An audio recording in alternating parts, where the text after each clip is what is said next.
upon a recommendation of a friend to speak on enterprise. Enterprise is the choice of entrepreneur to start a business, an occupation or a preoccupation that was and turn into an occupation for profit, nay, only not that, yes, for profit, for fun, for creative lurch forward, for breakthrough moment in soul, climate, body, heart, mind, and in their integrated, predestined state of belonging, to say that to say that breakthroughs are a must in a business, so that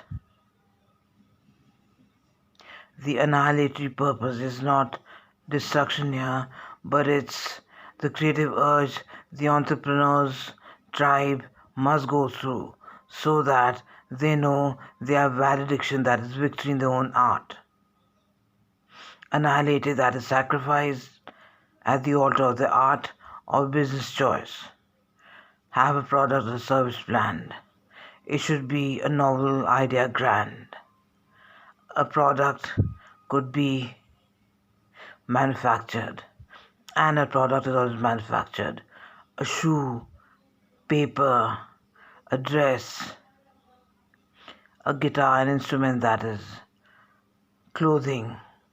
A product is something that is manufactured in a factory or manufactured by the hands in a workshop. A service, on the other hand, is not a product, it's intangible. It's the hospitality industry, where hotels give room service. It's service when the bellboy comes to you, when the cook cooks for you in the restaurant. The food you eat is made in the workshop or the kitchen. I say workshop, and I might say workshop. Well, the service of courier delivery. It's a service. It gets your package from one destination to another. It's all physical, yes. The people, your own writing of a letter in the packet, or some product, or some object that you wish to courier to a near and dear one, or to a friend, or to a colleague, or to a beholder of it, whoever in his relationship zone be with you, that person. And then, but it's a service because it's intangible, that it reaches you in the definition of the courier service, a service of delivery in the postal regard, nay, in the regard of transportation. You don't go through service package delivery there. That is the package of the business. It's a service, all right. It comes to your doorstep. A service is something that's delivered to you at a doorstep or at a table or in your person. It comes to you with a request for completion, that is, you order it and it comes to you. There's still more to go. A product is something that comes to you, but do you order it? You have it in mind. Case closed. Enterprise, here we come. You may build an empire of a business, but doesn't make you feel hunky-dory. Yes, because then how to build an empire when you're not happy with it? Because you worked overtime, burnt out yourself, had a burnt out session with your life. You're in burnout zone. You worked hard, you made a profit, you made a product or service run through the market, nay, through the jungle. But that's the market. You've cut costs and had inferior products or services or service, yet you succeeded because people need it. They have nowhere to go to. Maybe you have a monopoly in the market. You have cutthroat competition and you stymied your competitors nice and proper. But then what has it done to you? What has it done to your mental state, to your physical state, to your soul state? You've gone down your soul climb, nice and proper. And you don't end too large in the end. It's a losing game. There is no competition. You are your own unique identity. You are intrepid, that is, you're skillful and resourceful, and with a sight for adventure. Product is innovation. Product is enterprise, that is, innovation. Product is adventure. Product is design. Product is art. Business and art are not different. Craft your product to perfection at the factory base, at the factory installation. Design it. Have designers to design it. Have innovators to think of it. Brainstorm only, that is, pass ideas among the crew of your cast. That is, your employees in the factory, in the boardroom. Have not annual reports threshed out to see who's superior, who read out the main introduction part, or who will get the umbrage, that is, the humility, nay, as everyone's thinking due to that, the humiliation of not having even a copy of the annual report at the table or on the table. And then the corporate office. That's where the product design comes through. It could collaborate with the factory worker as he is interpreted, as he is interpreted in Greek for intrepid. That is, well, creative in knowing the product as he's worked with the company before, and could be a product of the same line in an ancillary way, in a related way. Product is surmount for company, for organization. So is service.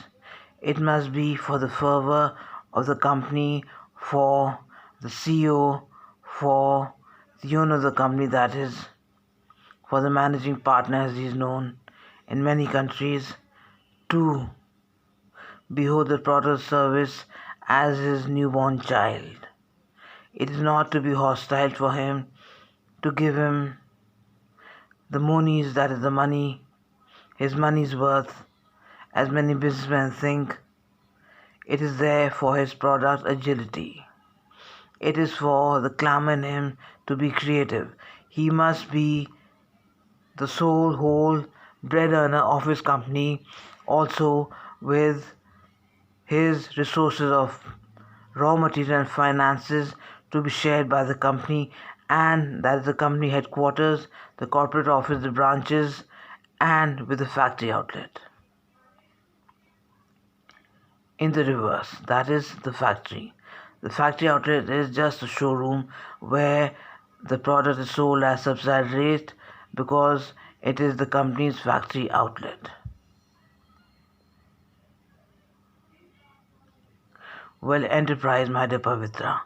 You want to know about that. That is the enterprise, the company. I have spoken upon enterprise with the thrust of the owner. That is the one, the entrepreneur who starts the company. So much for now. The goal of enterprise is product innovation in the form of product longevity. That is, product, and the reverse too. Well, product longevity comes if there's a series of innovation in it and the series of product in the line of it. That is product ABC, as is known in the business circles and in some institutes of business and management. Innovation is the key in product ideology. With a product that is stagnant in design, well, time overlays that function of the product. Needs change, consumer behavior changes, and then the product sees its demise. We could take the example of the Fiat or the Ambassador car.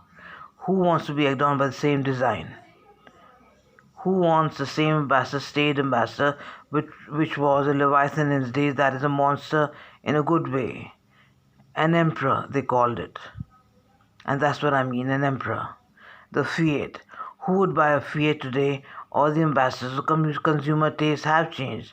They have bypassed time and they have taken a new shape. So, should the Italia company keep on producing the Ambassador, or should Fiat keep producing the Fiat car? No. And they don't do it, but they still do it, come to a point there. Somewhere down the line, they boast about their own aristocratic domination in the automobile industry, which it is not. Who buys an Ambassador Fiat? For years, for donkey's years, no one has bought it, or those two cars. Still, their supply may be at a subsidized rate or at minimal cost to taxi drivers or to households. I have nothing against these companies, against Fiat and Italia. It's just a learning process for them that I want to convey to them if they listen to this video of mine on YouTube.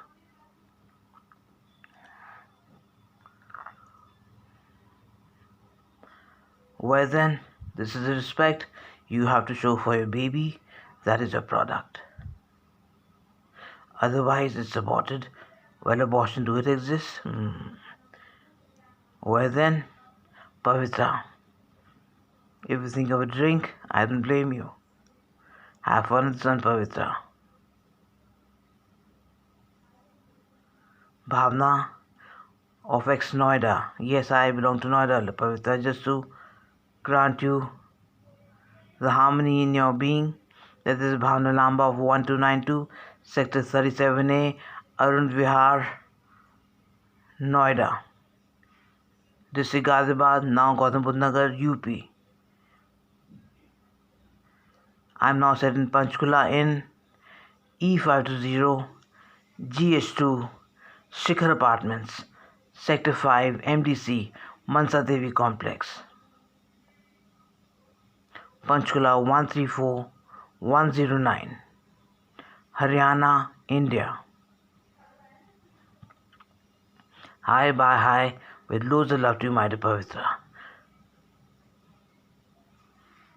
Bhavana signing on now, but not forever.